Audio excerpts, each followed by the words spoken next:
Hello, everybody. It's December 20th. It's the last day of fall, so enjoy it.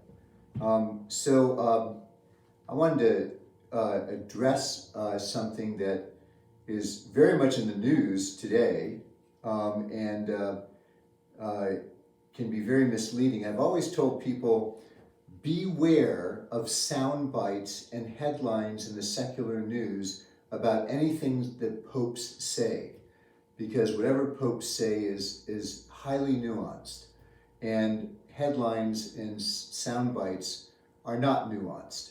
They often give a very misleading impression. One of the headlines that I found today said the story behind Pope Francis' shocking reversal on same-sex relationships. Well, no, there really is not any shocking reversal on that. And some headlines may even go to suggest that all of a sudden the church endorses same-sex marriage. But that is completely not so. So relax about that. So what happened was that 2 days ago, the Dicastery for the Doctrine of the Faith in the Vatican issued a declaration called Fiducia Supplicans, which is on the pastoral meaning of blessings. This was 2 days ago, so this is hot off the presses, and this is what leads to some crazy headlines from people who have not read the actual declaration, which, as I said, is highly nuanced.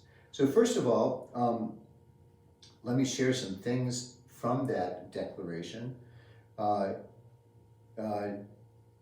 It says that rites and prayers, this is rite, R-I-T-E, meaning an official liturgical celebration.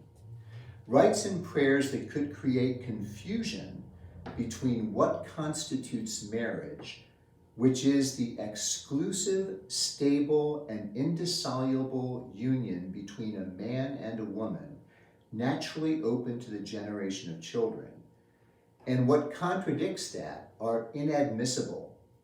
This conviction is grounded in the perennial Catholic doctrine of marriage. It is only in this context that sexual relations find their natural, proper, and fully human meaning. The Church's doctrine on this point remains firm. Okay, so there's nothing really changing here. It also goes on to say, in another paragraph, the Church has always considered only those sexual relations that are lived out within marriage to be morally licit. The Church does not have the power to confer its liturgical blessing when that would somehow offer a form of moral legitimacy to a union that presumes to be a marriage or to an extramarital sexual practice. So that says that only, as far as what we believe as Christians and Catholics, and which is reflected in the scriptures as well, is that the only place that we can morally use our sexual gifts is within the context of a vowed sacramental union, i.e. marriage between a man and a woman. That's the only legitimate way for sexual relations.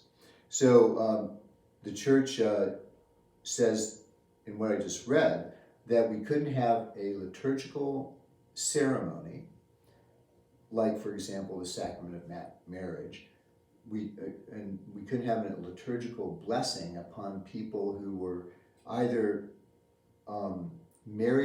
Catholics who are married outside of the church, because it is required to celebrate your marriage as a sacrament to receive to receive Eucharist.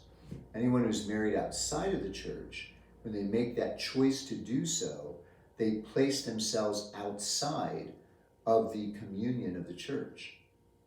Okay? So if two people are living in as husband and wife in a marriage that has not been recognized by the church, they should not receive communion until they have celebrated their marriage as a sacrament. So, and of course, that would go be the same for two people of the same sex, where we don't believe there can be marriage for between two people of the same sex. Okay, so this is all unchanged. So when people get excited, say, "Oh my gosh, the Catholic Church is now in favor of same-sex weddings," no, that's not true. However, again, this declaration is on the pastoral meaning of blessings. The pastoral meaning of blessings. Sometimes people come up to me and they say, "Father, can I have your blessing? I'm going on a trip." Or, "Father, can I have your blessing because I'm struggling with cancer?" Or if I'm meeting with somebody for spiritual direction, I usually give them a blessing. There's no I don't ask any of those people, "Okay, well, give me all the details of your life and I will evaluate you morally as to whether you can receive a blessing." That kind of blessing from a priest to a Catholic is not a liturgical blessing. Liturgical blessing is, again, something that is celebrated in the liturgy, like the sacrament of matrimony in a wedding. So priests give blessings all the time.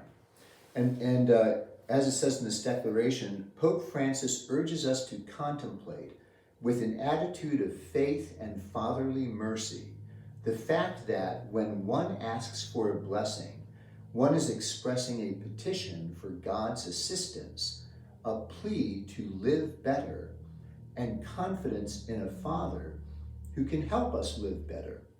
That's simply what a blessing is, okay? So,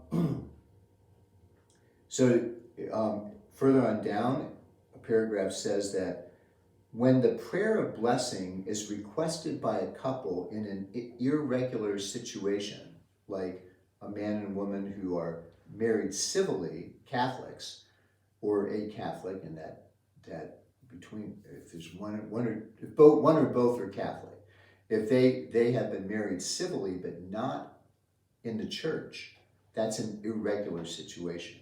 So this says, when the prayer of blessing is requested by a couple in an irregular situation, this blessing should never be imparted in concurrence with the ceremonies of a civil union, and not even in connection with them, nor can it be performed with any clothing, gestures, or words that are proper to a wedding.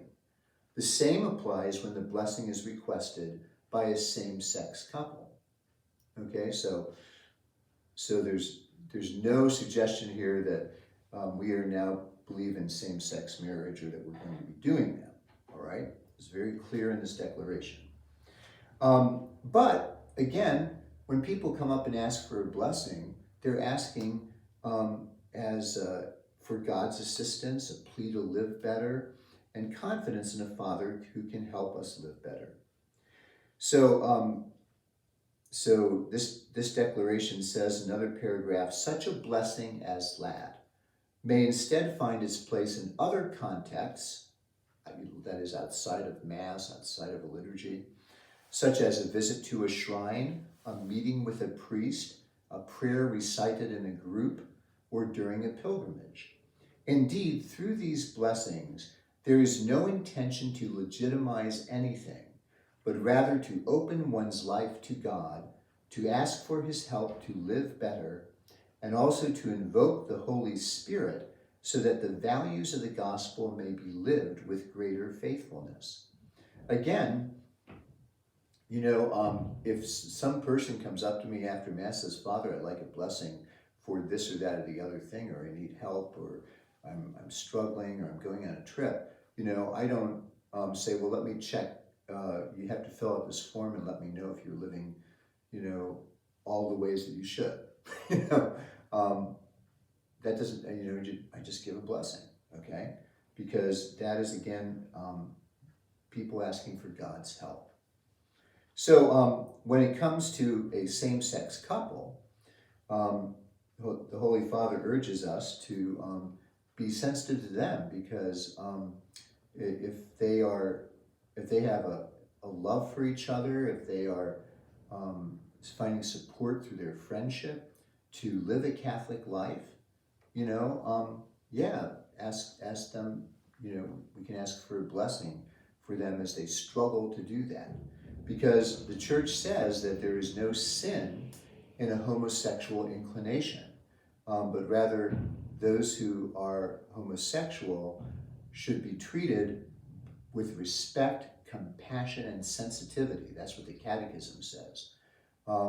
And so the Pope is just pretty much emphasizing that we welcome everybody who's trying to live a Christian life. So you might have a couple that are, love each other, but they're trying to live a chaste life as homosexuals, and so they ask for a blessing to help them to do that.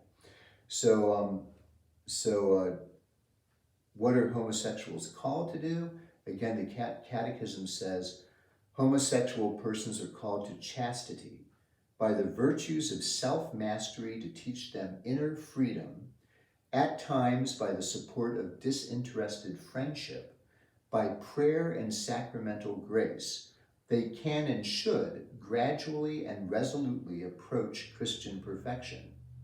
So the assumption is that to ask if a same-sex couple came up to me and asked for my blessing, it would be with the understanding that, yes, you are striving to live according to the teachings of the gospel and the teachings of the church. And so we will ask God's blessing upon you to help you to do that. So that's all that this declaration is really saying. Don't get alarmed and think that anything's changing. The declaration is really emphasizing the fact that we, priests and deacons, are called to treat and welcome homosexual persons with respect, compassion, and sensitivity. Again, that's what the Catechism says. And by offering the help of our prayers and our spiritual support, that's how we do it. So there's nothing here about now we're going to have same-sex marriages or that's cool, okay? So I hope that clarifies that for everybody. So what's happening in the days to come? Well, tonight we have an Advent reconciliation service in Matthews of the Church of Francis de Sales. We'll get together and listen to the Word of God, pray and sing together, and then priests will be available for individual confession of sins and absolution. That will be 7 o'clock tonight, December 20th, at the Church of St. Francis de Sales in Matthews.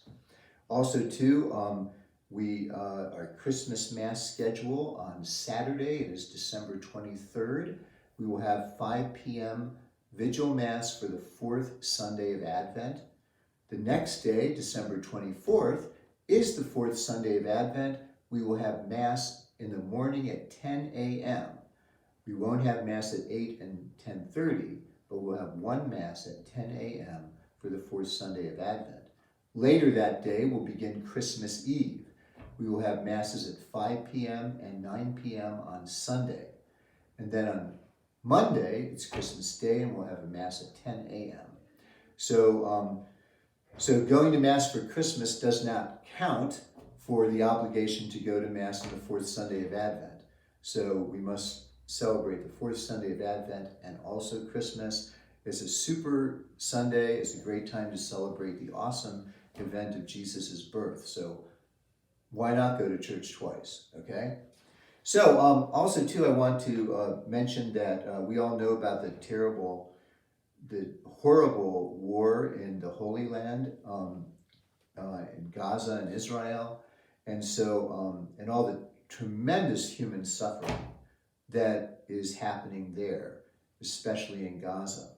So the bishop would like us to have a special collection to help the Catholic Near East Welfare Association to meet the needs of those who have been harmed by this war, who are in dire straits. We're going to have that Holy Land collection at Masses on the weekend of December 30th and 31st. We'll have that special collection for those suffering in the Holy Land from this war. So, Merry Christmas, and I'll see you at church.